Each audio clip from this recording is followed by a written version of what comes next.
Here's something that might make you uncomfortable. You lied today.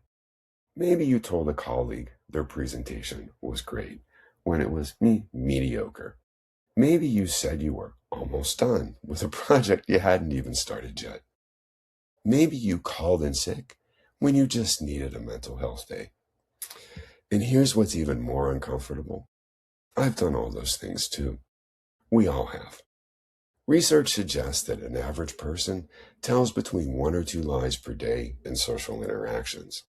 In workplace settings, that number increases significantly.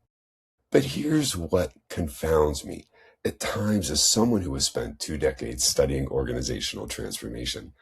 Those small lies, those tiny acts of workplace dishonesty, they're not harmless.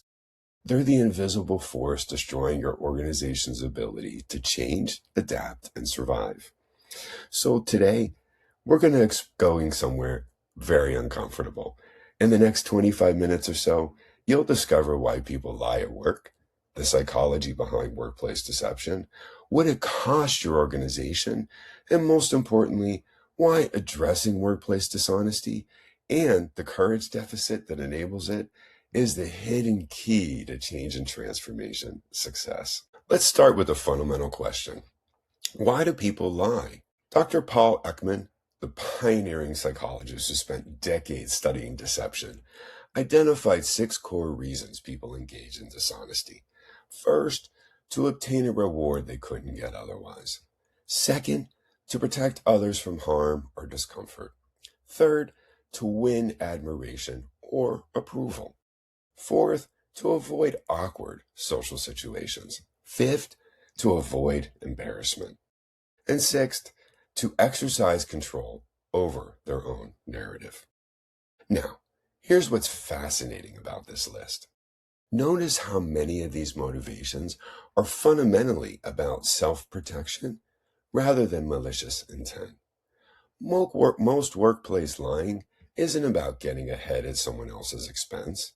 It's simply about survival. The statistics on workplace lying are sobering. According to research published in human resource journals, approximately 78% of job candidates admit to lying during the hiring process. Once hired, "I'm not feeling well" remains the most common workplace lie. But here's where it gets really interesting. Research from David Schulman at Lafayette College found that younger employees tend to lie more frequently than older colleagues. And employees lie more on Mondays and Fridays, essentially extending their weekends through deception. Most importantly here, dissatisfied employees lie significantly more than satisfied ones.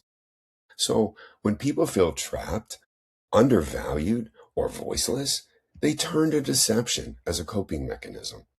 It's interesting, isn't it? So now let's go deeper into the psychology.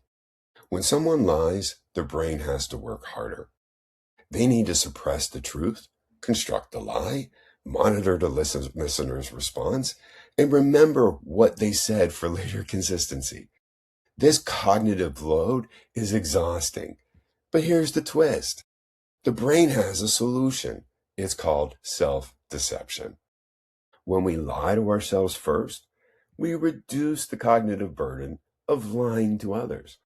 We become more convincing because we genuinely believe our own distortions. Leon Festinger's cognitive dissonance research demonstrated this beautifully.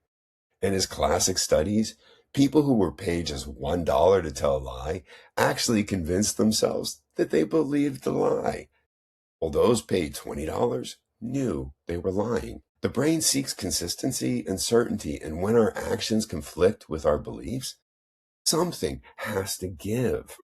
So in organizational settings, this means employees don't just lie to their managers, they often lie to themselves first. This project is on track becomes something they genuinely believe, even as all the evidence they're seeing mounts to the contrary. In 2015, researchers Levitt and Sluice published groundbreaking work on what they called identity-based lying. Their core insight was that workplace lying isn't primarily about self-interest in the traditional sense. It's about protecting valued identities. Think about it this way. When you identify strongly with your role, like I'm a competent project manager or I'm a strategic thinker, anything that threatens that identity triggers a defensive response. And lying becomes a way to protect who you believe yourself to be. Remember back in episode 8 when I discussed resistance traps and the challenges of identity protectionism. This is particularly dangerous when identity threats feel intractable, meaning that people believe there's no legitimate way to resolve the threat. If admitting a mistake feels like admitting you're fundamentally incompetent, lying becomes psychologically necessary.